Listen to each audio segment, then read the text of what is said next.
মৌলবাদী দল এখানে ক্ষমতায় আসবে তার কোনো সম্ভাবনা নাই। ফখরুল সাহেব, আপনি যে বললেন যে মৌলবাদীরা কখনো ক্ষমতায় ছিল না আর কখনো ক্ষমতায় আসবেও না, আপনারা কি ক্ষমতায় আসবে না?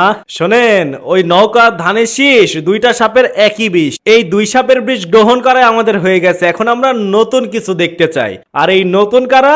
ইসলামী সংগঠনের সাথে যুক্ত যারা। আপনারা খুব জ্বালিয়েছেন।